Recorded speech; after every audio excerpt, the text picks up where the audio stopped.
Welcome to Liwin Funsta channel. இன்னைக்கு June 5th ஓட current affairs தான் பார்க்க போறோம். Before getting into that, do subscribe our channel in all format. 32 episodes ஓட banking awareness video courses available with free ebook and MCQs. Our app is available in Play Store. 1 year subscription. Make use of the link in the description and in the pinned comment. So the first news is World Environment Day. So இதோட theme என்ன? Also எந்த country வந்து இந்த வருஷம் host பண்றாங்க World Environment Day ஓட global celebration தான் கேட்டிருக்காங்க. Beat plastic pollution அப்படின்றது தான் இந்த வருஷத்தோட தீம். அண்ட் இந்த வருஷத்தோட குளோபல் செலிப்ரேஷனை கொரியா தான் வந்து ஹோஸ்ட் பண்ண போகிறாங்க, which is South Korea. So United நேஷன்ஸோட world environment day is usually observed on June 5th. உங்களுக்கே தெரியும்னு நினைக்கிறேன். இந்த வருஷம் வந்து நம்ம we are observing the 53rd anniversary of world environment day. So ஆனுவலாக world environment day UNEP which is United Nations Environment Program படி ஆர்கனைஸ் பண்ணி லீட் பண்ணி கொண்டு போயிட்டுருக்காங்க. 1973 இன்செப்ஷன் பண்ணுது. இந்த வருஷம் பீட் பிளாஸ்டிக் பொல்யூஷன் அப்படின்றது தான் what is this theme. Republic of Korea தான் வந்து இந்த வருஷம் ஹோஸ்ட் பண்ண போகிறாங்க. ப்ரீவியஸாக இவங்க ஏற்கனவே ஹோஸ்ட் பண்ணியிருக்காங்களா இதை அப்படின்னு பார்த்தோன்னா 1997 சேம் வேர்ல்டு என்விரான்மெண்ட் டேயை இவங்க ஹோஸ்ட் பண்ணியிருக்காங்க. விச் மீன்ஸ் இந்த வருஷம் அவங்க ஹோஸ்ட் பண்ணுறது செகண்ட் டைம். தென் ஜேஜு அப்படின்ற ஒரு province which is in South Korea, அங்கே தான் வந்து இந்த what to say world environment டேவோட செலிப்ரேஷன்ஸ் ஈவெண்ட்ஸ் எல்லாமே வந்து அங்கே தான் நடத்துனாங்க. Waste separation and disposable cup deposit system எல்லாம் வந்து இன்ட்ரடியூஸ் பண்ணாங்க. பிளாஸ்டிக் பொல்யூஷனை 2040 நம்ம எலிமினேட் பண்ணணும் அப்படின்ற டார்கெட்டோட நிறைய ஈவெண்ட்ஸ் அங்கே நடந்துச்சு. ஸோ 2026 யார் ஹோஸ்ட் பண்ண போகிறா அப்படின்றதையும் இப்போவே அனௌன்ஸ் பண்ணிட்டாங்க. அதுதான் Azerbaijan. So Azerbaijan will be hosting the 2026 world environment டே. சரி, இந்தியா எப்போ ஹோஸ்ட் பண்ணியிருக்காங்க இதுக்கு முன்னாடி அப்படின்னா ஃபர்ஸ்ட் டைம் 2011 நம்ம ஹோஸ்ட் பண்ணோம். நெக்ஸ்ட் டைம்க்கான சான்ஸ் இன்னும் நம்மளுக்கு கிடைக்கல. யுனைடெட் நேஷன்ஸ் ஜென்ரல் அசம்பிளியில் 15th December 1972 அப்போது இந்த டேவை வந்து அப்சர்வ் பண்ணணும், வேர்ல்டு என்விரான்மெண்ட் டே அப்படின்னு ஒன்று இருக்கணும்னு சொல்லி ப்ரொக்ளைம் பண்ணாங்க. So first time 1973 world environment டே June 5th வந்து நம்ம அப்சர்வ் பண்ணோம். ஏன் June 5th அப்படின்னா 1972 வந்து there was a conference, UN conference on human environment, which is also known as the famous Stockholm conference. So இது வந்து 5th to 16th June 1972, which is a very famous Stockholm, ஸ்வீடனில் நடந்த conference, which is the first major UN conference solely international environmental issues ரிலேட்டடாக வந்த ஒரு conference. So அதுக்கப்புறத்துலேருந்து தான் we celebrated it largely. அதுக்கப்புறம் largest global பிளாட்ஃபார்ம்லாம் வேர்ல்டு என்விரான்மெண்ட் டே அன்றைக்கி create பண்ணிவிட்டு என்விரான்மெண்டல் பப்ளிக் அவுட்ரீச் நிறைய பப்ளிக்கோட இன்ட்ராக்ட் ஆகிற மாதிரி ஈவெண்ட்ஸ் எல்லாம் கண்டக்ட் பண்ணாங்க. மோர் தென் 150 countries இதில் பார்ட்டிசிபேட் பண்ணியிருந்ததாக சொல்லியிருக்காங்க. சஸ்டைனபிள் டெவலப்மெண்ட் கோல்ஸில் சில இது என்விரான்மெண்டல் டைமென்ஷன்லேயும் இருக்குது. ஸோ அதையுமே வந்து அர்ஜென்ட்டாக நம்ம பண்ணணும் அப்படின்றதெல்லாம் வந்து டாக்ஸ் இருந்துச்சு இந்த ஈவெண்ட்ஸில். அதுக்கப்புறம் குளோபல் வார்மிங் 1.5 degree Celsiusக்குள்ளே நம்ம கண்ட்ரோல் பண்ணணும் அப்படின்றதெல்லாம் வந்து டார்கெட்ஸ் இருக்கு இல்லையா 2030. ஸோ அதெல்லாமே எம்ஃபசைஸ் பண்ணாங்க. ஏர் பொல்யூஷன் வந்து சேஃப் லிமிட்டை விட 50% தாண்டறதுக்கு சான்சஸ் அதிகமாக இருக்குது வித்தின் 10 years அப்படின்றத சொல்லியிருக்காங்க. Then plastic waste in aquatic ecosystem, ஏன்னா இப்போ ஓஷனில் அதிகமான பிளாஸ்டிக்ஸை நம்ம பார்க்க ஆரம்பிக்கிறோம். நம்ம உடம்புலேயே வந்து பிளாஸ்டிக்ஸ் நிறைய இருக்குன்றதை கண்டுபிடிக்கிறாங்க. ஸோ இதெல்லாம் வந்து ட்ரிப்பிள் ஆகிறதுக்கு பிளாஸ்டிக் வேஸ்ட் இன் அக்வாட்டிக் எக்கோசிஸ்டமில், இப்போ ஓஷனில் ரிவர் பாண்ட்ஸ் அதிலெல்லாம் வந்து இந்த அக்வாட்டிக் எக்கோசிஸ்டமில் வந்து ட்ரிப்பிள் ஆகும் 2040 இப்போ இருக்கிறத விட அப்படின்ற ஒரு ஸ்டடி ரிப்போர்ட்டையுமே ஷோகேஸ் பண்ணி அலாம் பண்ணுறாங்க. We have to take some steps அப்படின்னு சொல்லிட்டு. தென் லேண்ட் டீக்ரடேஷன் பற்றி பேசுகிறாங்க. UNCCD united nations convention to combat desertification, அதில் வந்து பிளாஸ்டிக் ரிலேட்டடாக சில ரிப்போர்ட்ஸ் எல்லாம் கொடுத்துருந்தாங்க. அதில் லேண்ட் டீக்ரடேஷன் பற்றி பேசியிருந்தாங்க. That 40% of the global land is degraded. அதுக்கப்புறம் 50% ஆஃப் த ஹியூமனிட்டி அண்ட் எல்லாமே வந்து த்ரெட்டனிங்கில் இருக்குது because of the plastic. So 44 trillion economy அவுட்புட்டில் பிளாஸ்டிக்கோட அவுட்புட்டும் இருக்குது. அதெல்லாம் கண்ட்ரோல் பண்ணணும் அப்படின்ற மாதிரி சொல்லியிருப்பாங்க.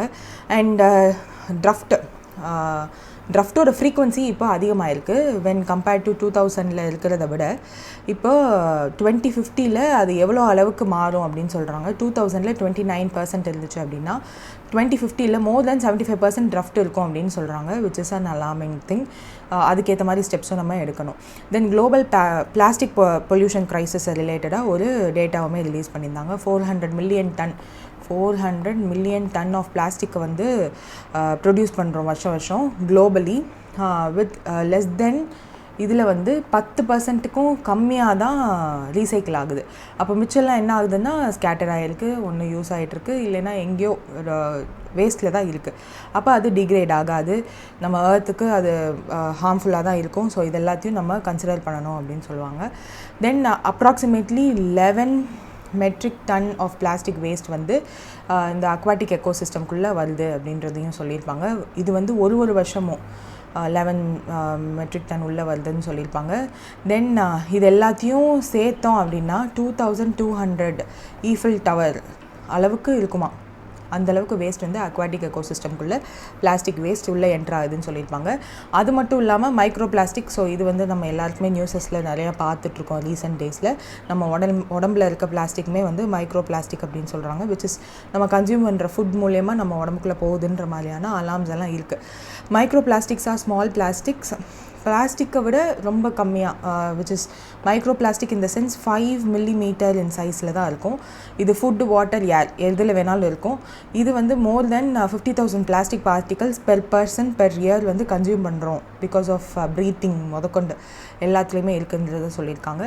தென் 800 மெரைன் அண்ட் கோஸ்டல் ஸ்பீஷியஸ்லாம் வந்து பிளாஸ்டிக் பொல்யூஷனால் அஃபெக்ட் ஆகுது every year because of ingestion. So அந்த பிளாஸ்டிக் கன்சம்ஷனால் இன்டைஜஷன், என்டாங்கிள்மெண்ட், சில டர்ட்டில்ஸ் அதிலெல்லாம் வந்து பிளாஸ்டிக் ஏதாவது அவங்க உடம்புலேயே என்டாங்கிள் ஆகியிருக்கும், ஸோ சுற்றி இருக்கும், இதை நம்மளால் எதுவும் பண்ண முடியாது. அந்த மாதிரி நிறைய ஹசார்டியஸ் திங்ஸ்லாம் நடக்குது.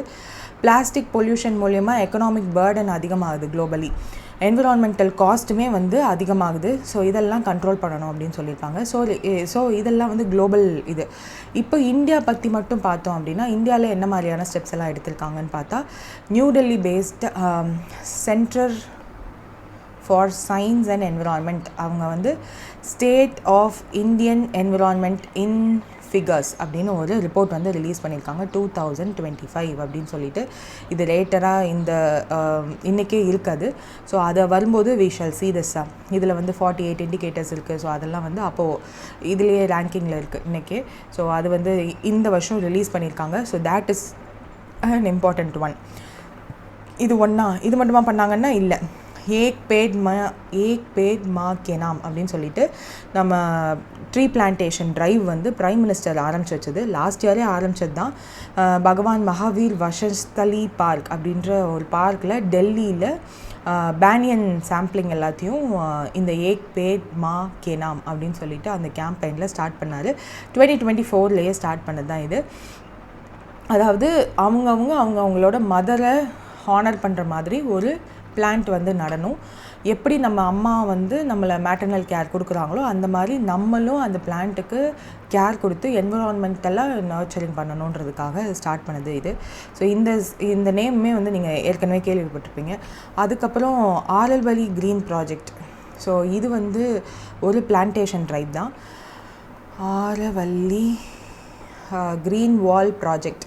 ஸோ இது என்னென்னா க்ரீன் கவர், கிட்டத்தட்ட 700 கிலோமீட்டர் லாங் ஆரவல்லி ரேஞ்சில் உள்ள 29 டிஸ்ட்ரிக்ஸ் அக்ராஸ் டெல்லி, ஹரியானா, ராஜஸ்தான், குஜராத் இதிலெல்லாம் வந்து க்ரீன் கவரை ரீஸ்டோர் பண்ணணும், அதனுடைய ஒரிஜினல் பொசிஷன் கொண்டு வரணும். லைக் அங்கே வந்து சாயில் ஹெல்த் என்ஹான்ஸ் பண்ணுறது, வாட்டர் அவைலபிலிட்டி கொடுக்கறது, பயோடைவர்சிட்டியை என்ஹான்ஸ் பண்ணுற மாதிரி லோக்கல் கம்யூனிட்டி பீப்புளை வந்து என்கரேஜ் பண்ண வைக்கிறதெல்லாம் பண்ண போகிறதா சொல்லியிருக்காங்க. தென் எலக்ட்ரிக் பஸ்ஸஸ் வந்து லான்ச் பண்ணியிருக்காங்க on this day. So 200 electric buses வந்து டெல்லி கவர்மெண்ட் க்ளீன் டிரான்ஸ்போர்ட் இனிஷியேட்டிவ்காக லான்ச் பண்ணியிருக்காங்க. அண்ட் இப்போ டெல்லி வந்து செப்பரேட் கிடையாது, பிகாஸ் அங்கே ரூலிங் பிஜேபி இருக்கிறதுனால they will also do certain things now. இப்போ அடுத்தது பார்க்கும்போது எஜுகேஷ்னல் இனிஷியேட்டிவ்னா Sanjay Kumar, who is the secretary of department of education, and which is under the Ministry of Education. So அவங்க என்ன பண்ணுறாங்கன்னா எண்டிங் பிளாஸ்டிக் பொல்யூஷன் குளோபலி அப்படின்ற டாப்பிக்கில் ஒரு ஈவெண்ட் மாதிரி வெபினார் மாதிரி ஆர்கனைஸ் பண்ணுறாங்க. இதில் eco clubs like mission life for என்விரான்மெண்டெல்லாம் இருக்கு இல்லையா, அவங்களும் வந்து ஒன்று சேர்ந்து there were sessions like reduce, reuse, recycle, refuse, recover, regift, repair, rethink அப்படின்னு சொல்லிட்டு இது எல்லாத்த பற்றியும் ப்ரெசன்டேஷன்ஸ் ஆன் வேஸ்ட் மேனேஜ்மெண்ட் ஸ்டூடெண்ட்ஸாக பண்ண வச்சாங்க. ஸோ தட் ஸ்டூடெண்ட்ஸ்க்கும் அந்த அவேர்னஸ் போகணும் அப்படின்னு சொல்லிட்டு. தென் த நெக்ஸ்ட் ஒன் இஸ் ஆச்சரிய பிரசாத். அவரை வந்து மோஸ்ட் இம்பேக்ட்ஃபுல் என்விரான்மெண்டலிஸ்ட் அவார்ட் அப்படின்னு ஒன்று கொடுத்தாங்க. யாருக்கு? ஆச்சரிய பிரசாந்த் அப்படின்றவருக்கு.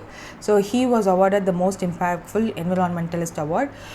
இது யார் கொடுத்தா அப்படின்னா GSI, which is green society of India world environment conference 2025 வந்து நோய்டா யூபியில் நடந்துச்சு. ஸோ அப்போ தான் இந்த அவார்டு வந்து இவர் கொடுத்தாங்க. எதுக்காகனா he was integrating spiritual clarity with environmental awareness, அதனால இதை கொடுத்தாங்க. ஆல்சோ ஹீ லான்ச்ட் ஆப்ரேஷன் 2030 அப்படின்னு சொல்லி ஒரு நேஷனல் வைட் இனிஷியேட்டிவ். யூத்துக்கெல்லாம் வந்து நம்ம என்விரான்மெண்ட்டை பாதுகாக்கிறது எவ்வளோ முக்கியம் அப்படின்ற அவேர்னஸும் எஜுகேட்டும் அவர் பண்ணதுனால இந்த அவார்டு வந்து இவர் கொடுத்துருக்காங்க. So these are all the main things you have to know. World environment day is always an important day. Important டேலேயே இது ஒரு இம்பார்ட்டன்ட் டே. ஸோ கண்டிப்பாக நீங்கள் மற்ற டேஸ் படிக்கலைனாலும் இந்த மாதிரி சர்டன் விஷயங்களில் where are government itself is taking extra step and having certain conference or initiative which is very important. And இதில் நான் சொன்னதெல்லாம் இம்பார்ட்டன்ட்னால தான் கொஞ்சம் டைம் எடுத்தாலும் பரவாயில்லன்னு எல்லா பாயிண்ட்ஸுமே நான் கவர் பண்ணிட்டேன். இதில் தோ நம்மளோட வெப்சைட்டில் இது இல்லைனாலும் make sure you note these points in your notes. So that's it. Next என்ன அப்படின்னா international day for fight against illegal, unreported, unregulated fishing observed annually. எப்போ வந்து அப்சர்வ் பண்ணுறாங்கன்னு கேட்குறாங்க. Which is on June 5th தான், அதே தான். ஸோ இது இப்போ அந்த நேம்லேயே உங்களுக்கே தெரியுது that fight against illegal, unreported and unregulated fishing. So இந்த UN குளோபல் இனிஷியேட்டிவ் தான் இது. ஸோ இது வந்து ஆனுவலாக நம்ம Jan 5th அப்போ அப்சர்வ் பண்ணுறோம். ஃபுட் அண்ட் அக்ரிகல்ச்சரல் ஆர்கனைசேஷன் தான் இதை பேக் பண்ணுறாங்க, which is a part of united nations. So இதில் வந்து போர்ட் ஸ்டேட் மெஷர்ஸ் அக்ரிமெண்ட் எல்லாம் வந்து இன்டர்நேஷ்னல் ட்ரீட்டிவாக சைன் பண்ணியிருக்காங்க. ஸோ இந்த டே அன்னைக்கு இல்லீகலாக, அன்ரிப்போர்ட்டடாக ஒரு அன்ரெகுலேட்டட் ஃபிஷ்ஷிங் பண்ணுறதுக்கான அவேர்னஸ், அதெல்லாம் பண்ணக்கூடாது, அது பண்ணால் எந்த அளவுக்கு பாதிப்பு வரும் அப்படின்றதெல்லாம் வந்து தே வில் ஹாவ் திஸ். இந்த வருஷம் வந்து marks the 8th international day for fight against IUU fishing. And 2015 general fisheries commission for Mediterranean அப்படின்றவங்க தான் வந்து FAOவோட ப்ரப்போஸ் பண்ணாங்க that this should be a day அப்படின்னு சொல்லிட்டு. FAOவோட committee on fisheries, COFI, committee on fisheries, அவங்க வந்து சரி இந்த 32 அவங்களோட 32nd செஷனில் சரி இதுக்குன்னு ஒரு டே இருக்கட்டும் அப்படின்னு சொல்லிட்டு டிராஃப்ட் ரூல்ஸ் 2017 40th செஷன் அப்போ கொண்டு வந்தாங்க. அதுக்கப்புறம் 2017 இந்த ஒரு டேவை வந்து நம்ம வச்சுக்கலாம் அப்படின்னு சொல்லிட்டு UN ஜென்ரல் அசம்பிளியில் ரெசல்யூஷன் பாஸ் பண்ணாங்க. 5th June will be the fight against IUU fishing. So 2022 வந்து international year of artisans, fisheries and அக்வாகல்ச்சர்லாம் வந்து ஸ்டார்ட் பண்ணாங்க. ஸோ இது ஒரு ஸ்பாட்லைட் கொண்டு வந்துச்சு that 90% of the global fishery work space வந்து ஸ்மால் ஸ்கேல் ஃபிஷர்ஸாக தான் இருக்காங்க. அவங்களுக்கு நிறைய உதவி பண்ணணும் அப்படின்றதுக்காக. அண்ட் நம்ம கண்ட்ரிலேயுமே வந்து பிரதான் மந்திரி சம்பட யோஜனா அப்படின்ற ஸ்கீம்ஸ் எல்லாம் இருக்குது ஃபார் ஃபிஷர்மேன்ஸ்க்குன்னே. ஸோ 2018 ஃபர்ஸ்ட் டைம் இந்த டே வந்து அப்சர்வ் பண்ணுறோம். ஸோ இந்த வருஷம் 8th year. Then port state measures அக்ரிமெண்ட்டுன்னு இந்த இருக்கு இல்லையா. ஸோ இது என்னன்னா it officially came into force in 2016. இது எதுக்காக அப்படின்னா ஃபர்ஸ்ட் டைம் லீகலாக குளோபல் அக்ரிமெண்ட் கொண்டு வராங்க that there should be no illegal or unreported or unregulated fishing நடக்கக்கூடாது. அதை வந்து தட்டி கேட்க எங்கள் கண்ட்ரி இருக்கும், அதை சப்போர்ட் பண்ணாது அப்படின்ற ஒரு அக்ரிமெண்ட் மாதிரி தான் அது. So IUU fishing refers to the unlawful fishing activities. So permit இல்லாமல் ஃபிஷ் பண்ணாங்கன்னா அதுதான். ஸோ அதனால தான் நம்ம இருக்க லைக் கச்சத்தீவுலலாம் வந்து வேர் இஸ் ப்ராப்ளம் எட் இல்லையா. ஸோ அந்த மாதிரி அவங்கவுங்க நாட் ஒரு கண்ட்ரியோட எக்கனாமிக் ஜோன், ஸ்பெஷல் எக்கனாமிக் ஜோனுக்குள்ளேயே இருக்கணும். 200 நாட்டிக்கல் மைல்ஸ் தான் அந்த ஒரு ஸ்பேஸ் இருக்கும், அதை தாண்டி போக முடியாது. அண்ட் கடலுக்குள்ளே போயிட்டிங்கன்னா அந்த இதெல்லாம் நம்மளுக்கு தெரியாது. There is no specifications that இதுக்கு மேலே போனால் ஸ்ரீலங்கா, இதுக்கு வரையும் தான் நம்மன்னு. ஸோ அதனால் சில டைம் போயிடுவாங்க. பட் தெரிஞ்சே போகிறாங்க இல்லையா, அதுதான் தப்பு. Both in national waters and on high cheese sustainable Fisher's management இருக்கணும். இல்லீகல் ஃபிஷ்ஷிங் கேரி அவுட் பண்ணக்கூடாது. நேஷ்னலாக இருந்தாலும் சரி, ஃபாரின் வெசல்ஸ்லேயும் சரி, கண்ட்ரீஸ் வாட்டரில் எந்த பெர்மிஷனும் இல்லாமல் நேஷ்னல் லாவை மீறி ஃபிஷ்ஷிங் பண்ணக்கூடாது. அன்ரிப்போர்ட்டட் ஃபிஷ்ஷிங்னா நாட் ரிப்போர்ட்டட் ஆர் மிஸ்ரிப்போர்ட்டட், நம்மளோட அந்தந்த கண்ட்ரியோட ரீஜனல் ஃபிஷரிஸ், அதுக்குன்னே வந்து ரீஜனல் ஃபிஷரிஸ் மேனேஜ்மெண்ட் ஆர்கனைசேஷன் ஒன்று இருக்கும். ஸோ அவங்கக்கிட்ட சொல்லாமல் ஃபிஷ் பண்ணுறது. ஸோ எக்ஸிஸ்டிங் லீகல் ரெக்குவயர்மெண்ட்ஸை ப்ரீச் பண்ணால் அது வந்து comes under unreported fishing. Unregulated ஃபிஷ்ஷிங்னா fishing done by the vessels that are not registered. So குட்டி குட்டி படகு அந்த மாதிரிலாம் வச்சுட்டு விச் இஸ் நாட் ரெஜிஸ்டர்ட், அதை யூஸ் பண்ணி எந்த ஒரு நேஷ்னாலிட்டியும் இல்லாமல் எந்த ஒரு கண்ட்ரிக்கும் பிலாங் ஆகாமல் தே வில் ஃபிஷ். ஸோ அது வந்து அன்ரெகுலேட்டட் ஃபிஷ்ஷிங் கீழே வரும். இதில் ஏன் இந்த டே இம்பார்ட்டண்ட்னா 1 in 5 fish caught worldwide அது வந்து IUU ஃபிஷ்ஷிங் தான். அப்போது which is 20% of the fishes பிடிக்கிறாங்க இல்லையா, கடலில் இருந்தோ இல்லை எங்கே இருந்தாலும் பிடிக்கிறாங்கல்ல, 20% ஆஃப் த வேர்ல்டு லெவலில் உள்ள ஃபிஷ் பிடிக்கிறது எல்லாமே வந்து IUU ஃபிஷ்ஷிங் கீழே தான் வருது. அந்தளவுக்கு ரொம்ப ஈஸியாக அவங்க பண்ணுறாங்க, அதை கண்ட்ரோல் பண்ணணும். ஸோ இப்போது ஏன் இதெல்லாம் சொல்கிறாங்கன்னா, இப்போ அது ரெஜிஸ்டர் பண்ணாங்கன்னா நம்ம GDP உயரும் இல்லையா, அந்த மாதிரி தான். ஸோ கண்ட்ரிக்கு அது ஒரு பெனிஃபிட், மக்களுக்குமே வந்து அதனால் பெனிஃபிட் நிறையா வரும். So that's the thing. 26 million tons of fish வந்து which is 1 in 7th of global fish production are illegally caught each year. So அதனுடைய வேல்யூ மட்டுமே 24 billion US டாலர்ஸாக இருக்குது. So which is not so good. And FAO இருக்காங்க இல்லையா, இவங்களுமே என்ன சொல்லியிருக்காங்கன்னா 11 to 26 million tons of fish வந்து இந்த IUU ஃபிஷ்ஷிங் மூலயமா ஆனுவலாக லாஸ் ஆகுது ஒரு கண்ட்ரிக்கும் அப்படின்ற மாதிரி சொல்லியிருப்பாங்க. So code of conduct for responsible ஃபிஷரிஸ்க்கெலாம் கொண்டு வரணும். அந்த போர்ட் ஸ்டேட் மெஷர் அக்ரிமெண்ட்டில் அது ஒரு பாயிண்ட்டாக இருக்குது. ஸோ அதை கொஞ்சம் சீரியஸாக எல்லா கண்ட்ரியும் ஃபாலோ பண்ணணும். PSMA Global Information Exchange Systemனு ஒன்று இருக்குது, which says that information exchange system. So ஒரு கண்ட்ரி இன்னொரு கண்ட்ரிக்கு ஏதாவது ஒரு வேளை இல்லீகலோ இல்லை அன்ரிப்போர்ட்டடோ அன்ரெகுலேட்டடோ ஃபிஷ்ஷிங் பண்ணுறாங்க அப்படின்னா அதை கொஞ்சம் ரிப்போர்ட் பண்ணுங்க அப்படின்ற மாதிரி. தென் வேர்ல்ட் ட்ரேட் ஆர்கனைசேஷன் வந்து 2022 சப்சிடிஸ் ஃபியூவலிங் IUU ஃபிஷ்ஷிங் அதெல்லாம் பேன் பண்ணுறாங்க.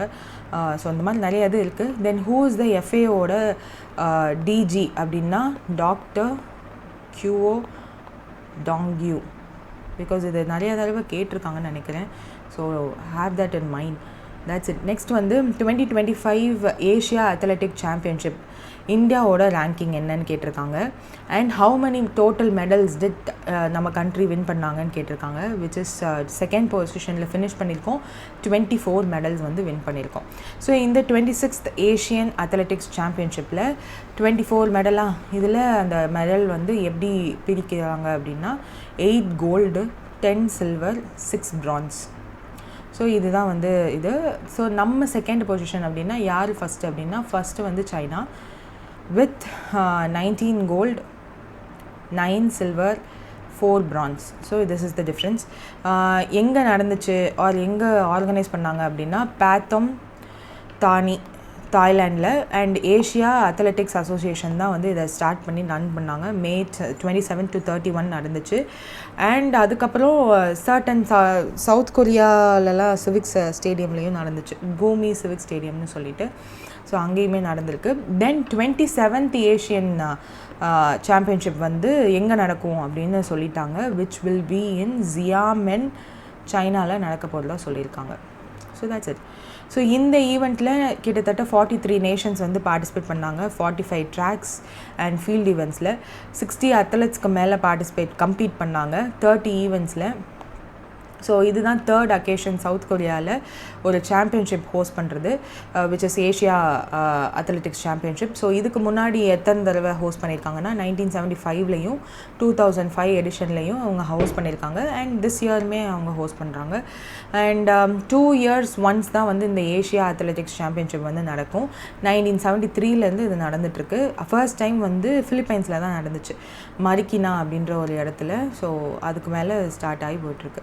தென் இப்போது யாரெல்லாம் மெடல் வாங்கினாங்க அப்படின்னு பார்த்துடலாம். ஸோ இதில் வந்து ஜஸ்ட் 1-2 பேர் தான் சொல்லியிருக்காங்க. Let me explain.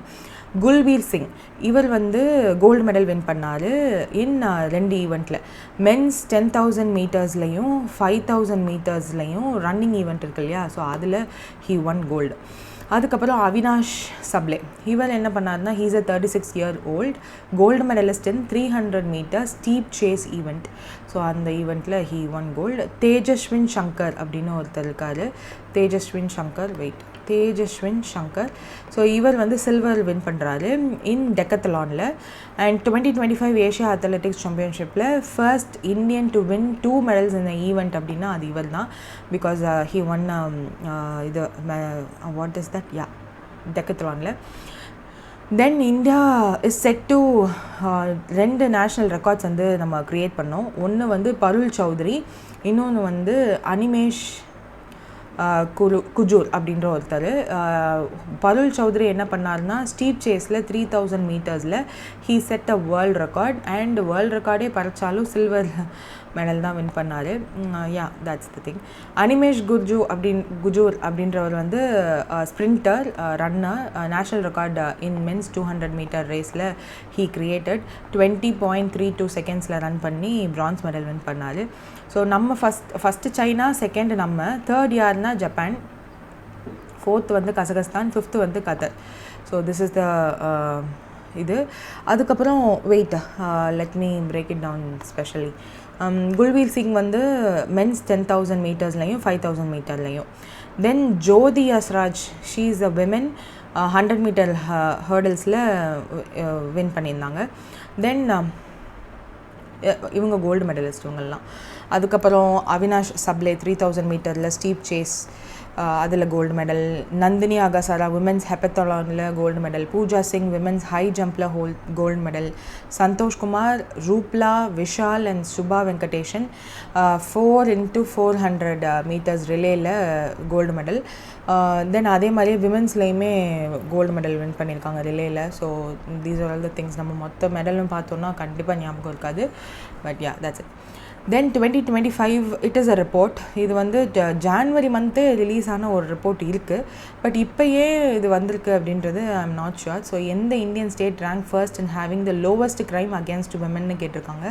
சிக்கிமில் தான் இது வந்து கம்மியாக இருக்கிறதா ஒரு ரிப்போர்ட் இருக்குது. நேஷ்னல் க்ரைம் ரெக்கார்ட் பியூரோவே வந்து 2024ஓட ஜான்வரி மந்தில் ஒரு ரிப்போர்ட் ரிலீஸ் பண்ணாங்க.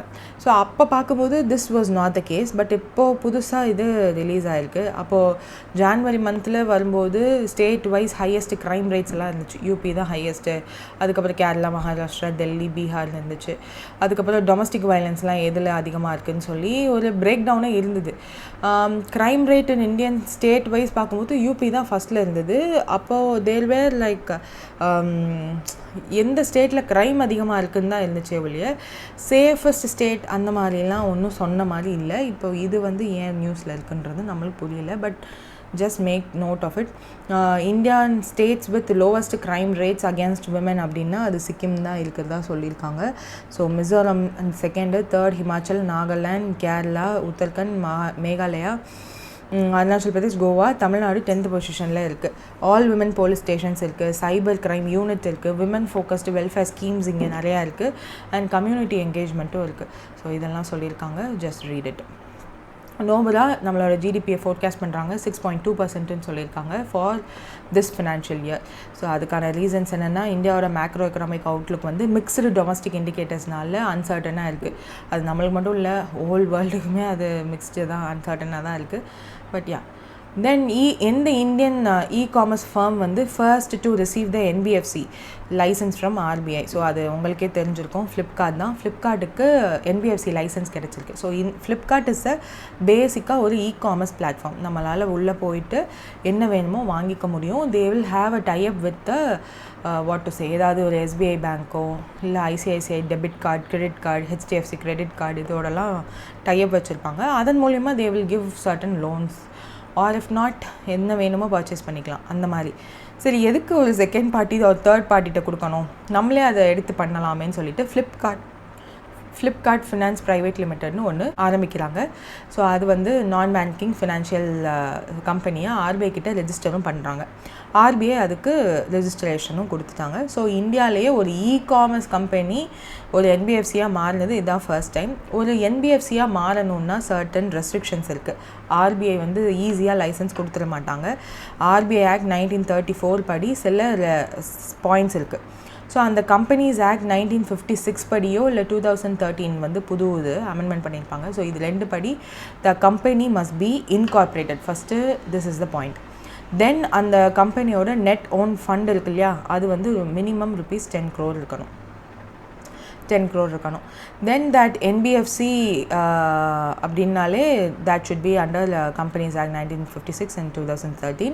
ஸோ அது வந்து என்ன மாதிரி கம்பெனியாக இருக்கணும் அப்படின்னா lending, investment in securities, leasing or hire purchasing, இதெல்லாம் அந்த ஆக்டிவிட்டியாக இருக்கணும். What should be excluded from the main businesses அப்படின்னா agriculture, industry, trade in goods and services or real estate, இதெல்லாம் எக்ஸ்க்ளூட் பண்ணியிருக்கணும் இந்த NBFC. And the company must primarily receive deposits through scheme arrangements தான்.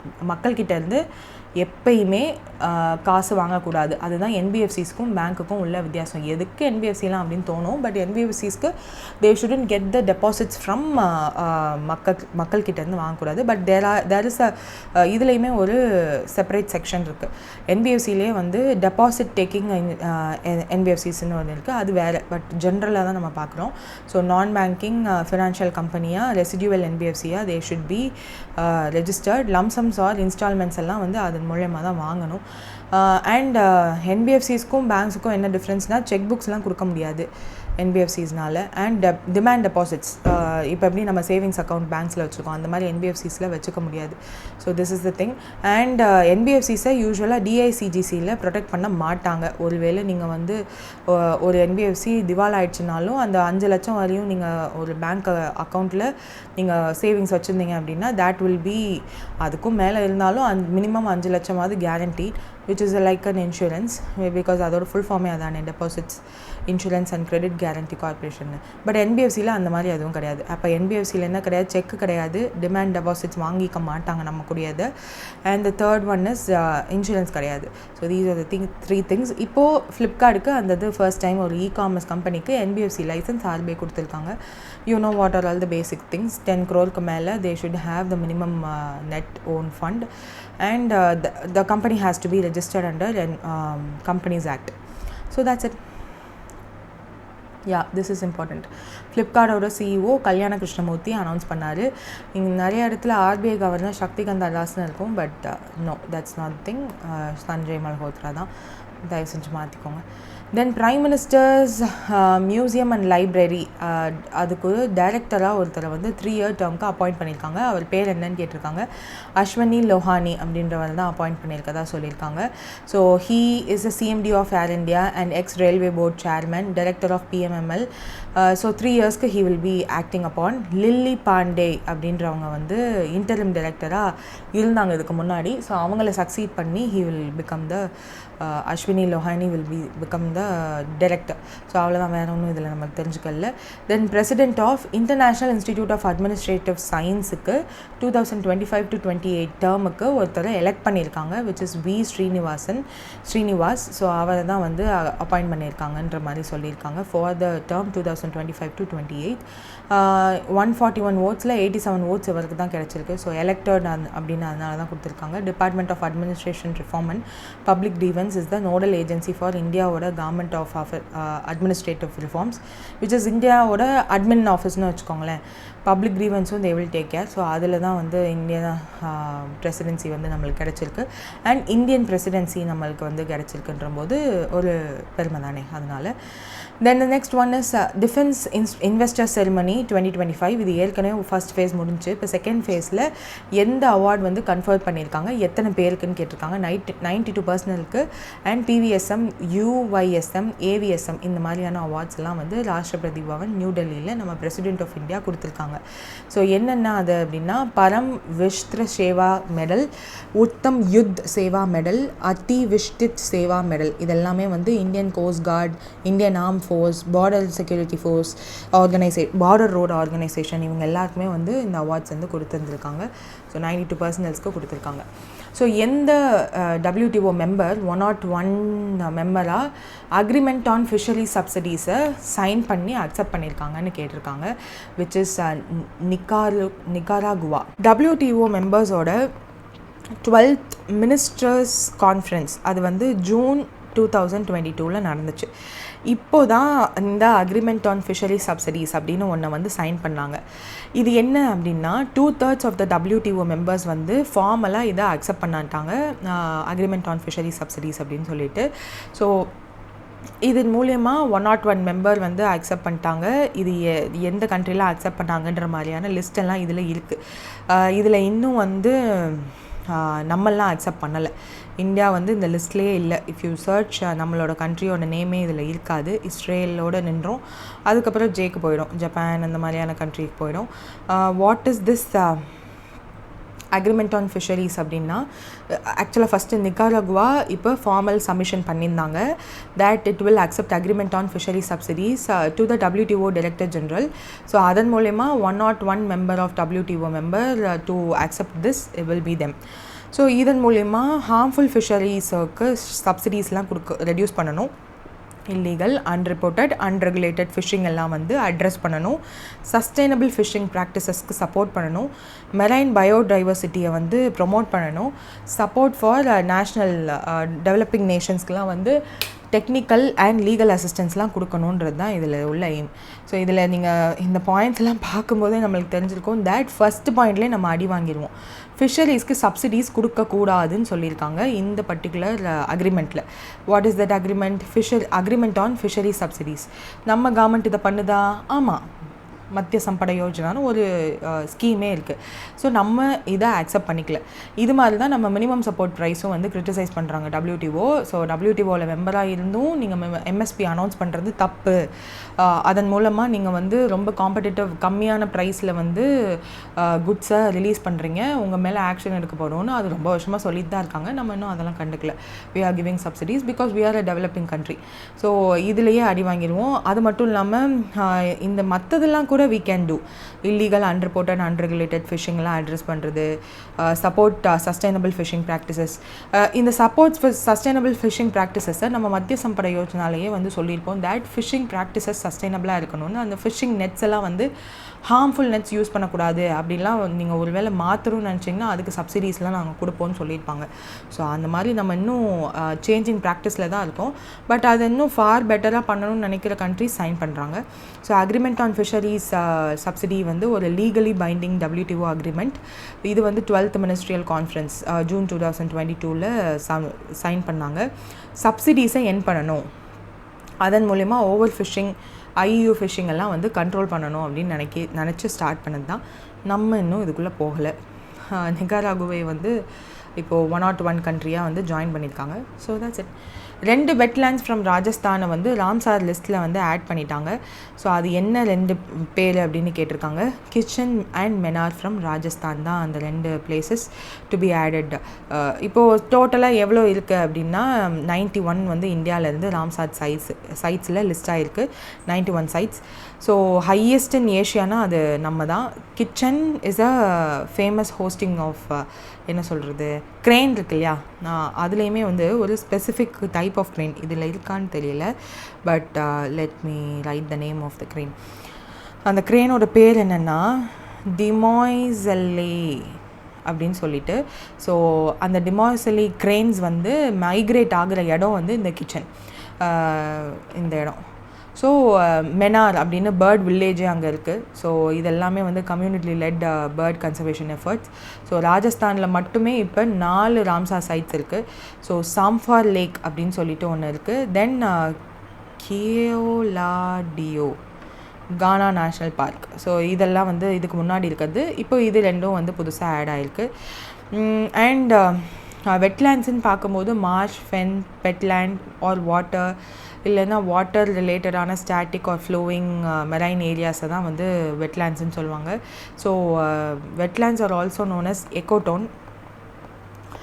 Land transition between terrestrial and aqua எக்கோசிஸ்டம்க்கு நடுவில் ஒரு மாதிரி ஒரு ரெண்டுமே மிக்ஸாக இருக்கும்ல, அதனால். ராம்சார் கன்வென்ஷன்னு பார்க்கும்போது it is signed in 1971 in Ramsar, which is in Iran. Okay, wetland conservation and wise யூஸ்க்காக இதை ஸ்டார்ட் பண்ணாங்க. ஸோ 1971 அடாப்ட் பண்ணது. இந்தியா இதில் எப்போ ஜாயின் ஆயிடுச்சு அப்படின்னா 1982 தான் நம்ம ஜாயின் பண்ணோம். ஸோ இதில் வந்து வெயிட் மினிட், மான்ட்ரியாக்ஸ் ரெக்கார்ட் அப்படின்னு ஒன்று இருக்குது, which is a threatened list. இப்போ IUCNலாம் வந்து endangered லிஸ்ட்டெல்லாம் இருக்குல்ல, அந்த மாதிரி threatened listன்னு ஒன்று இருக்குது. வெட்லேண்ட்ஸ் வித் எக்கலாஜிக்கலாக அது வந்து ரொம்ப டெட்டோரேட் ஆகிட்டுருக்கு அப்படின்னா because of the human activity or பொல்யூஷனால் அப்படின்னா that will be listed in this Montreux record. இந்தியாவில் இந்த ரெக்கார்டில் 2 நேம் இருக்குது. அது இது ஒன்று தான் இப்போ நான் சொன்ன இந்த கியோலாடியோ நேஷ்னல் பார்க் ஃப்ரம் ராஜஸ்தான் 1990 இருந்தது. ஸோ யுனெஸ்கோவோட வேர்ல்டு ஹெரிட்டேஜ் சைட்டும் கூட. அது மட்டும் இல்லாமல் செகண்ட் என்ன இருக்குது அப்படின்னா லோக்டக் லேக் அப்படின்னு மணிப்பூரில் இருந்து 1993 இதை வந்து லிஸ்ட்டில் ஆட் பண்ணாங்க, which is the largest fresh water lake in north east India. And Chilika lake வந்து இந்த லிஸ்ட்டில் சில்லிக்கா லேக்கும் ஆட் பண்ணியிருக்காங்க 1993. பட் 2002 ரிமூவ் பண்ணிட்டாங்க ஃப்ரம் திஸ் லிஸ்ட். ஸோ அது வந்து நல்லபடியாக இருக்கிறதுனால ரிமூவ் பண்ணிட்டாங்க. பட் டூ வெட்லேண்ட்ஸ் மட்டும் இந்த லிஸ்ட்டில் இருக்குது. That's it.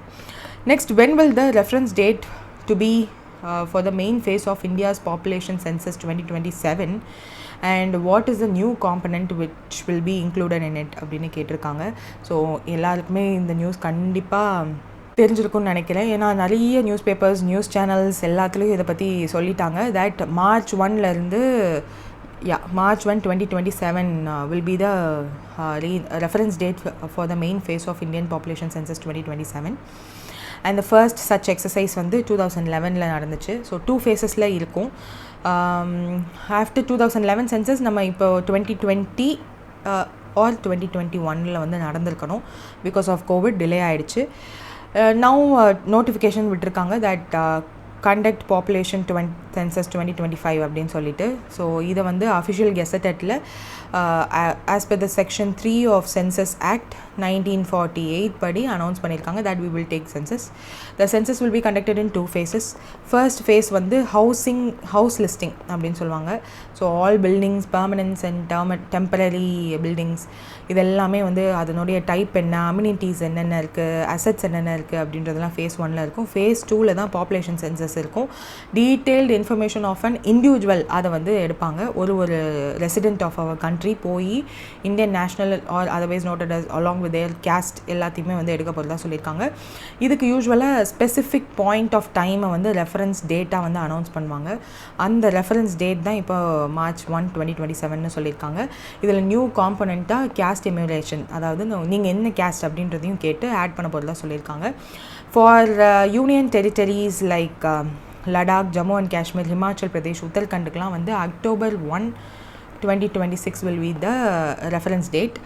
Rest of the இந்தியாவுக்கு March 1, 2027 is the rest of reference date. So இந்த பாயிண்ட் இஸ் இம்பார்ட்டண்ட். அப்போ எந்த October 1, 2026 வந்து ரெஃபரன்ஸ் டேட்டாக இருக்கக்கூடிய ஸ்டேட்ஸ் ஆர் யூனியன் டெரிட்டரி என்ன அப்படின்னு கேட்டால் லடாக்கு, JNK, HP, உத்தரகண்ட் அப்படின்னு ஞாபகம் வச்சுக்கோங்க. இந்த 4 ஸ்டேட்டுக்கு மட்டும் October 1, 2026 will be the reference date. So census will be including caste emulation. First time official collection of caste data 1931 அப்புறம் இப்போ தான் நடக்குது. நிறைய ஆப்போசிஷன் பார்ட்டிஸ்லாம் இதை வலியுறுத்திட்டே இருந்தாங்க. So this will be digital census. So கண்ட்ரியோட ஃபர்ஸ்ட் டிஜிட்டல் சென்சஸாக இதுவும் இருக்கும் அப்படின்னு சொல்லியிருக்காங்க. ஸோ இதெல்லாம் வந்து கண்டிப்பாக எல்லோரும் எல்லா நியூஸ் பேப்பர்லேயும் பார்த்துருப்பீங்க. பட் நான் ஒரு அப்படியே பாயிண்ட்ஸாக சொல்லிட்டேன். இது எல்லாமே இதுக்குள்ளேயும் இருக்குது. ஜஸ்ட் பாயிண்ட்டாக மட்டும் நீங்கள் ஞாபகம் வச்சுக்கோங்க. And which ministry is taking care of திஸ்னா of course ministry of home affairs. நம்மளோட கான்ஸ்டியூஷனில் சென்சஸ் எடுக்கணும்னு இருக்கான்னு கேட்டால் ஆமாம். Article 246 under the 7th schedule of union list entry 69 படி தேர் இஸ் அ மேண்டேட், கண்டிப்பாக சென்சஸ் எடுக்கணும் அப்படின்னு சொல்லிட்டு லீகல் ப்ரொவிஷன்ஸும் இருக்குது. இந்தியாவில் census is conducted under the provision of the census act 1948. Census act 1948 வந்துச்சு. தென் சென்சஸ் ரூல்ஸ்னு ஒன்று இருக்குது, 1990 வந்தது. ஹெட் வந்து சென்சஸ் ஆர்கனைசேஷன் ஹெட்டட் யார் ஹெட் பண்ணுவா அப்படின்னா registrar general and census commissioner அப்படின்னு 2 பேர் இருப்பாங்க. They will be heading that. And 16th decennial census of India வந்து 1872க்கு அப்புறம் இப்போது எடுக்க போகிறாங்க. இந்த 1872 தான் வந்து ஃபர்ஸ்ட் சிஸ்டமிக் சென்சஸ் வந்து கண்டக்ட் பண்ணாங்க. So this will be the 8th successive exercise after independent India. நம்ம வந்து சென்சஸ் எடுக்கிறது 8வது தடவை தான் எடுக்கிறோம். The first synchronised census in India வந்து 1881 under the leadership of WC Plowden அப்படின்றவங்களுக்கு கீழே they started it became regular exercise 10 years once எடுக்கணுன்றது. Principal source of official socio economic and socio economic census அப்படின்னு தானே சொல்லுவோம். ஸோ அந்த மாதிரி demographic டேட்டாக்கு and upcoming வருஷத்தில் உள்ள ஸ்கீம்ஸை பிளான் பண்ணுறதுக்குமே வந்து இந்த census will be useful. So yeah that's it. நிறைய பேர் வந்து சென்சஸ் 2011 ரொம்ப வருஷமாக படிச்சுட்டு இருந்திருப்பீங்க எக்ஸாம்ஸ்க்கு. ஸோ புது சென்சஸ் வரப்போகுது. அது வரதுக்குள்ளே எக்ஸாம் எழுதி கிளியர் பண்ணி போயிடுங்க. இஃப் சப்போஸ் 2 வருஷத்துக்கு மேலே நீங்கள் படிச்சுட்டு இருந்தீங்கன்னா. So yeah that's it. Next வந்து what is the name of the vessel used in the இந்தியாவோட first international tri service all women sailing expedition to Seychelles in 2025. Triveni அப்படின்றது தான் அந்த நேம். ஸோ த்ரிவேணின்ற இந்த வெசல் யூஸ் பண்ணி தான் இந்தியாவோட first international tri service all women, அந்த try சர்வீஸில் ஆல் விமன் சைலிங் எக்ஸ்பெடிஷன் நடந்துச்சு. சியாச்சல்ஸ்க்கு அவங்க போனாங்க. இது ஏற்கனவே நம்ம படிச்சிருக்கோம். பட் அவங்க ஸ்டார்ட் பண்ணதை மட்டும் படித்தோம். சியாச்சல்ஸ் டு மும்பை வந்து ஃப்ளாகின் ஆகிருக்காங்க. ஸோ மும்பைக்குள்ளே வந்திருக்காங்க. திஸ் இஸ் த இந்தியாவோட first international open sea sailing expedition. அதில் எல்லாருமே விமனாக ட்ரை சர்வீஸ் டீம்லேருந்தும் இருக்காங்க. விச் இஸ் ட்ரை சர்வீஸ்னால் Indian army, navy and air force எல்லாத்துலேருந்தும். இதுக்கு அவங்க யூஸ் பண்ண வெசல் வந்து த்ரிவேணி அப்படின்றது. விமன் எம்பவர்மெண்ட்டை ப்ரமோட் பண்ணுறாங்க டிஃபென்ஸில் ஷோகேஸ் பண்ணுறதுக்காக. ஸோ நம்ம விமன் ரிலேட்டடாக நாரி சக்தியை ப்ரமோட் பண்ணணுன்றதுக்காக 11 விமன் ஆஃபீஸர்ஸ் வந்து இதில் ஜாயின் பண்ணியிருக்காங்க. அதில் லெஃப்டினன்ட் ஜெனரல் AK ரமேஷ் வந்து ஃப்ளாகின் பண்ணி வச்சுருக்காரு. ஸோ 1800 nautical miles வந்து இவங்க 2 months கவர் பண்ணியிருக்காங்க. So that's it. What was the central theme highlighted during the second day of Urban Ada 2025 in New Delhi ன்னு கேட்டிருக்காங்க. ஜெண்டர் இன்க்ளூசிவ் அர்பன் டிசைன் அப்படின்றது தான். ஸோ Urban Ada 2025 அப்படின்றது வந்து நடந்திருக்கு. அதில் Day 2ல் women urban mobility and safety ரிலேட்டடாக ஃபோக்கஸ் பண்ணி சும்மா ஒரு கான்ஃபரன்ஸ் மாதிரி நடந்திருக்கு. விமன் லீடர்ஸ், ஆக்டிவிஸ்ட் இவங்க எல்லோரும் பார்ட்டிசிபேட் பண்ணதாக சொல்லியிருக்காங்க. ஸோ இதில் ஒன்றும் அவ்வளோவா இல்லை. Then how many activities were conducted by the Department of Biotechnology during the Swachhata Pakavada? So இது உங்களுக்கும் தெரியும்னு நினைக்கிறேன். So this were 188. இது cleanliness ரிலேட்டடாக நிறையா இது நடந்துகிட்ருக்கு. ஸோ டிபார்ட்மெண்ட் ஆஃப் பயோடெக்னாலஜியுமே வந்து இதை நடத்தியிருக்காங்க. Execution of Swachhata Pakavada 2025 by the Department of Biotechnology under the Ministry of Science and Technology. 188 science integrated cleanliness and health related activities அவங்க நடத்தியிருக்காங்க. Swachh Bharat mission, environment day அந்த மாதிரிலாம் வருதுல்ல, அதனால் they are doing this. Next state of இந்தியாவோட environment in figures 2025 report. So இதை தான் சொன்னேன், வேர்ல்டு என்விரான்மெண்ட் டே அன்னைக்கு இந்த ரிப்போர்ட் வந்து ரிலீஸ் ஆகிருக்கு அப்படின்னு சொல்லிட்டு centre for science and environment இவங்களும் டவுன் டு எர்த் அப்படின்னு ஒரு யூடியூப் சேனலுமே இருக்குது. ஸோ அதில் வர டேட்டா பாயிண்ட்ஸ் எல்லாம் வந்து you can use it for your what to say என்னது டிஸ்கிரிப்டிவ் ரைட்டிங்க்கு யூஸ் பண்ணிக்கலாம். So down to earth is ஒரு நல்ல journal. Then what state of இந்தியாவோட என்விரான்மெண்ட் இன் ஃபிகர்ஸ் ரிப்போர்ட்டில் which state has been ranked highest in the environmental management அப்படின்னு கேட்டால் ஆந்திர பிரதேஷ் தான் ரேங்க் பண்ணியிருக்காங்க. ஸோ இந்த ரிப்போர்ட் வந்து gives the grim picture of இந்தியாவோட என்விரான்மெண்டல் டிகிரேட் ஆகிட்டுருக்கு. ஸோ நம்ம இன்னும் முன்னேறலை. என்விரான்மெண்ட் ரிலேட்டடாக நிறைய விஷயங்கள் பண்ணுற மாதிரி இருக்குது, ஸ்கீம்ஸ் நிறையா போடுற மாதிரி இருக்குது, எதுவுமே நடக்கலை, டிகிரேட் தான் ஆகுதுன்னு சொல்லியிருக்காங்க இந்த ரிப்போர்ட்டில். தென் பப்ளிக் ஹெல்த் சேலஞ்ச் அதை பற்றியும் ரிப்போர்ட் பண்ணியிருக்காங்க. எக்கனாமிக் டிஸ்பாரிட்டி இதை பற்றி முக்கியமாகவே பேசியிருக்காங்க. So urgent need for policy intervention வேணும் அப்படின்னு சொல்லியிருக்காங்க. இதில் 48 இண்டிகேட்டர்ஸ் யூஸ் பண்ணியிருக்காங்க.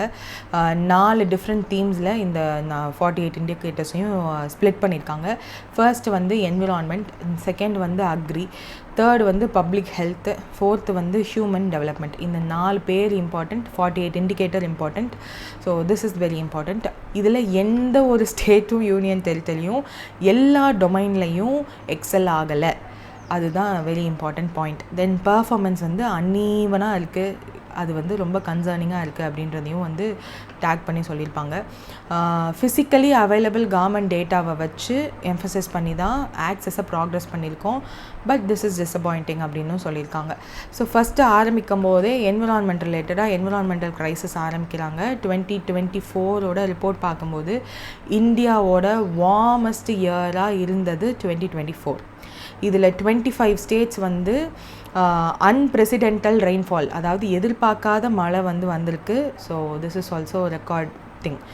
தென் கிளைமேட் மிட்டிகேஷன் ரிலேட்டாக பார்க்கும்போது எக்ஸ்ட்ரீம் வெதர் ஈவெண்ட்ஸ் நடந்திருக்கு. 88% ஆஃப் த டேஸ் இன் 2024 வந்து 5.4 மில்லியன் இன்டர்னல் டிஸ்பிளேஸ்மெண்ட் நடந்திருக்கு. Because of half in Assam மட்டுமே நடந்திருக்கு. பிகாஸ் ஆஃப் எக்ஸ்ட்ரீம் வெதர் ஈவெண்ட்ஸ்னால மூவ் ஆகிருக்காங்க.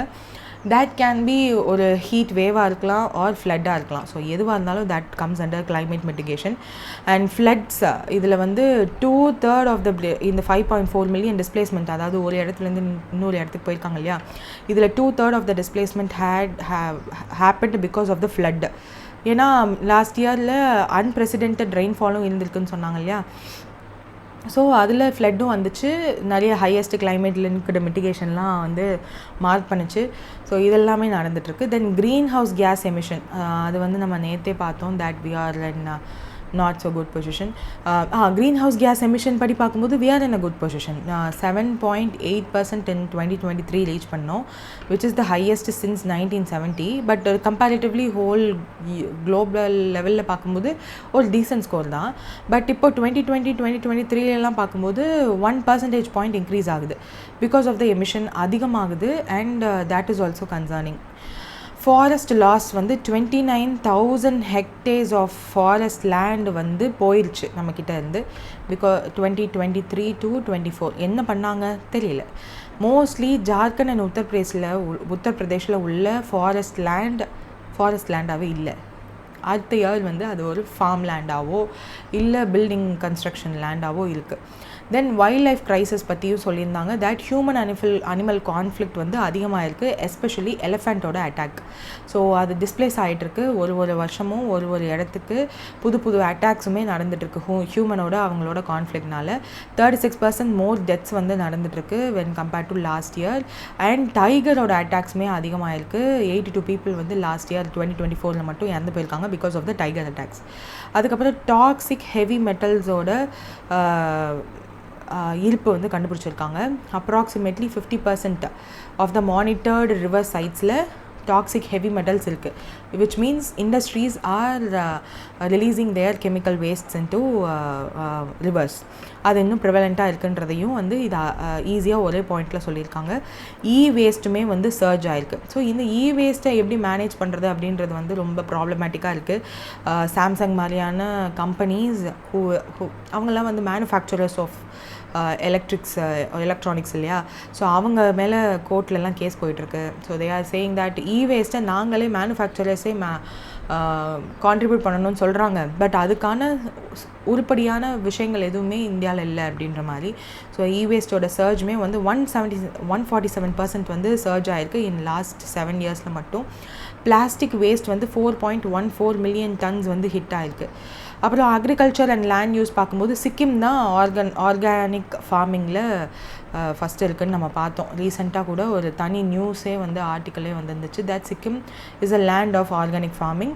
ஸோ அதில் வந்து இன்னும் என்னென்னா அதில் என்ன பாயிண்ட்டாக அவங்க சொல்லியிருந்தாங்கன்னா ஃபார்மர் வெல்ஃபேர் ரிலேட்டடாக there is an imbalance. So Sikkim government and central government has to support them too. So அவங்கள பார்த்து தான் மற்ற சென்டர்ஸ் ஆர் ஸ்டேட்ஸுமே வந்து ஆர்கானிக் ஃபார்மிங்க்கு மாறுவாங்க. ஸோ அந்த ஒரு லேகையும் ஃபில் பண்ணுங்கன்னு சொல்லியிருக்காங்க. தென் கிரவுண்ட் வாட்டர் டிப்ரிசியேஷன். ஸோ அதனால் கிரவுண்ட் வாட்டர் டிப்ரிசியேட் ஆகிறதுனால கிரவுண்ட் வாட்டரை தான் நம்ம நிறைய விஷயங்களுக்கு யூஸ் பண்ணுறதுனால ஏர்த்தோட ஸ்பின்னிங் ஸ்பீடெல்லாம் கம்மியாக இருக்குது. ஸோ அதெல்லாம் வந்து நம்ம ரெடியூஸ் பண்ணணும்னு சொன்னாலும் வி won't do. ஸோ அதுவுமே ஒரு concern thing. Pollution and public ஹெல்த்துன்னு பார்க்கும்போது ஏர் பொல்யூஷன் டெட்லியாக தான் இருக்குது. 13 capitals in India including Delhi unsafe air தான் இருக்காங்க. 2021 இருந்து இப்போ வரையும் every 3 days there is an unsafe air alarming in Delhi. அந்தளவுக்கு மோசமாக இருக்குது. அதனால லைஃப் எக்ஸ்பெக்டன்சியுமே வந்து கம்மியாகுது. ஸோ இப்போ தான் கொஞ்ச நாளாக பார்த்துட்ருக்கோம் தட் ஹோல் கண்ட்ரிலையுமே லைஃப் எக்ஸ்பெக்டன்சி அதிகமாகுது because of the public health மேனேஜ்மெண்ட்டுன்னு. பட் ஏர் பொல்யூஷனால் அது ரிவர்சல் ஆகுது. எஸ்பெஷலி லக்னோ மாதிரியான ஏரியாவில் ஏர் குவாலிட்டி ரொம்ப கம்மியாக இருக்கிறதுனால 6 years வரையும் லைஃப் எக்ஸ்பெக்டன்சி கம்மியாக இருக்குது.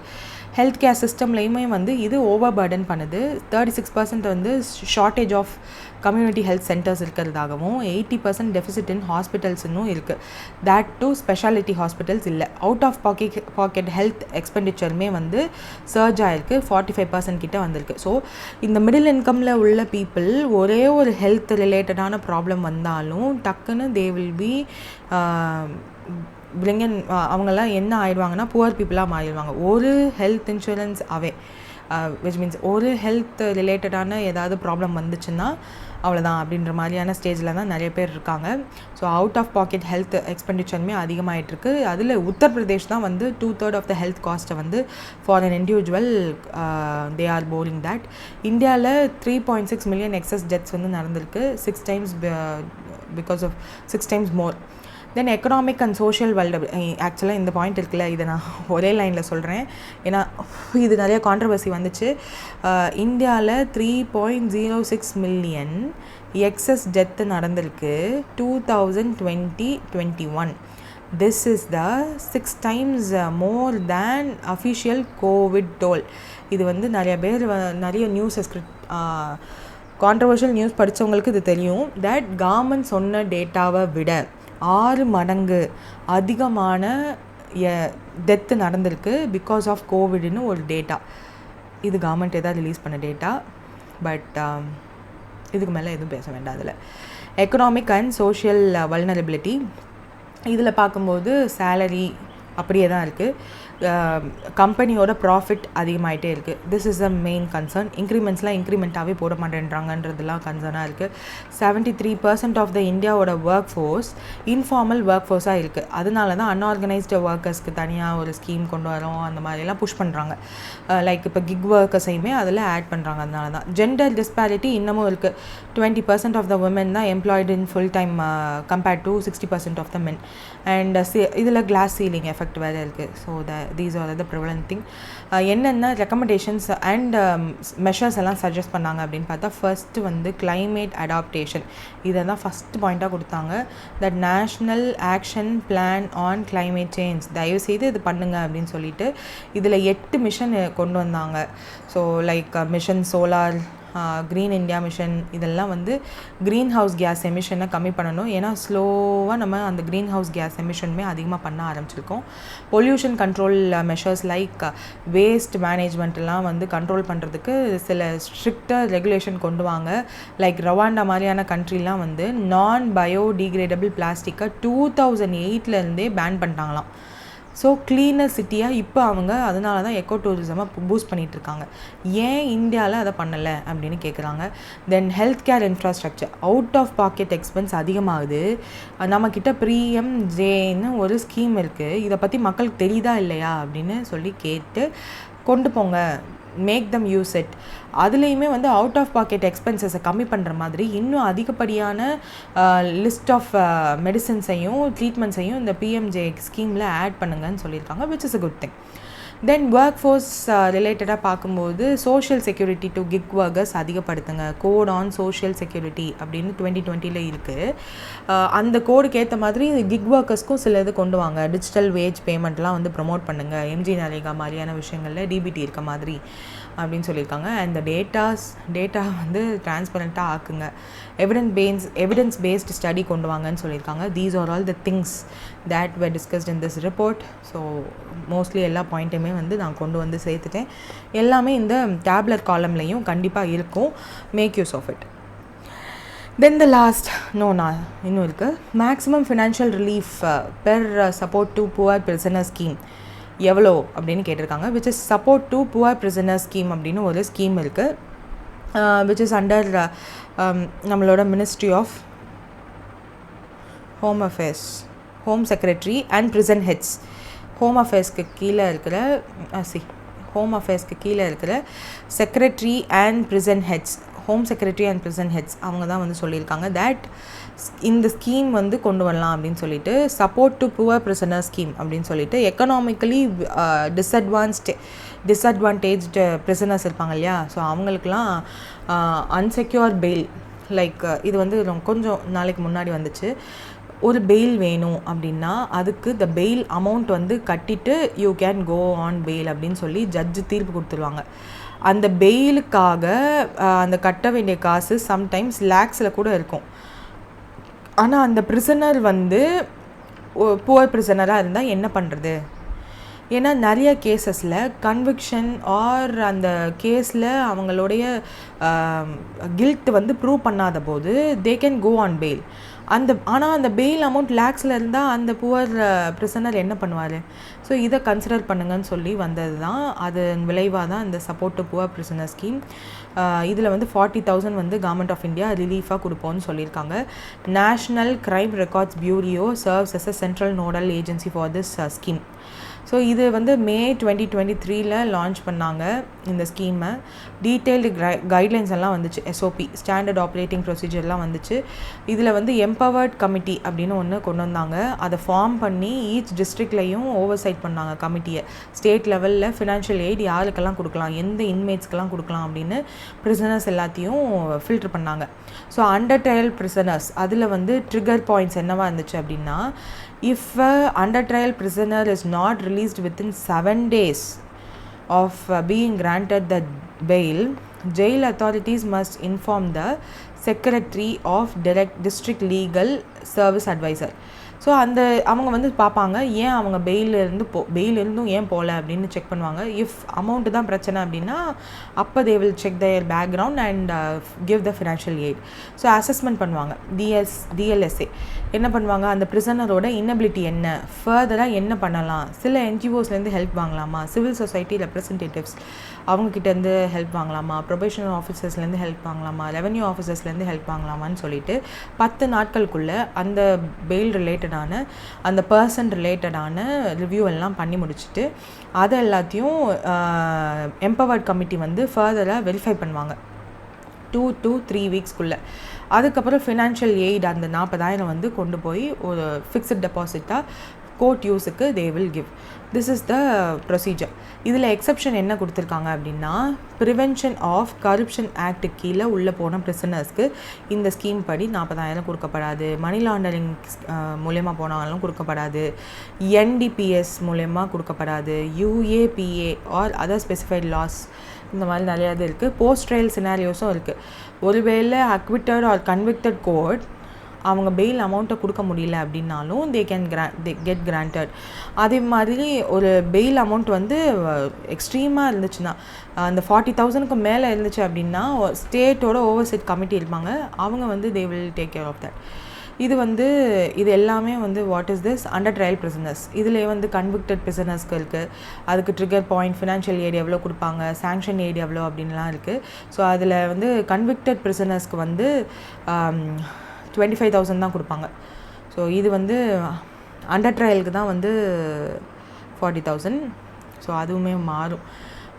ஓவர் க்ரௌடிங் இன் இந்தியன் ஜெயில்ஸை வந்து கம்மி பண்ணுறதுக்காக தான் இதெல்லாம் பண்ணுறாங்க. ஸோ 131% வந்து ஆக்குபென்சி இருக்குது இப்போ. அதாவது 100 பேர் இருக்க இடத்துல 131 பேர் இருக்காங்க. ஸோ விச் இஸ் 31% எக்ஸ்ட்ராவாக இருக்காங்க. And 76% of the total prisoners population வந்து அண்டர் ட்ரையல் பாப்புலேஷன். ஸோ அவங்களெல்லாம் வந்து வெளியே கொண்டு வரணும். பிகாஸ் ஆஃப் த பெயில் அமௌண்ட்னால கூட அவங்க உள்ளே இருக்கலாம் அப்படின்றதுனால இந்த ஸ்கீம் கொண்டு வந்தாங்க. பிரிசனரோட பாப்புலேஷன் வந்து 6.8 லேக்காக வந்து 2030 ரீச் ஆகும் அப்படின்ற எஸ்டிமேஷன் பார்த்ததுக்கப்புறம் தான் அந்த ரிப்போர்ட்ஸ் சர்டன் ரிப்போர்ட்ஸ் எல்லாம் வந்து வார்ன் பண்ணாங்க இந்தியன் கவர்மெண்ட்டு. அதனால தான் இந்த ஸ்கீமுமே கொண்டு வந்தாங்க. But projected capacity of the ஜெயில்ஸுமே வந்து by the time only 5.5 lakhs தான் இருக்கும். So which is not short தான். பட் யா, இந்த க்ரியேஷன் ஆப்ரேஷனல் மெக்கானிசம் எப்படி இருக்கும் அப்படின்னு அவங்களுமே வந்து கொடுத்துருக்காங்க. Just read it. அது நான் சொன்னது எல்லாமே இங்கே இருக்கும். அண்டர் ட்ரையல்னா என்ன, கமிட்டினா என்ன அப்படின்றது எல்லாமே இருக்கும். So that's it for today. If any, do comment. Make use of the link in the description to purchase the bundle, and thank you for listening.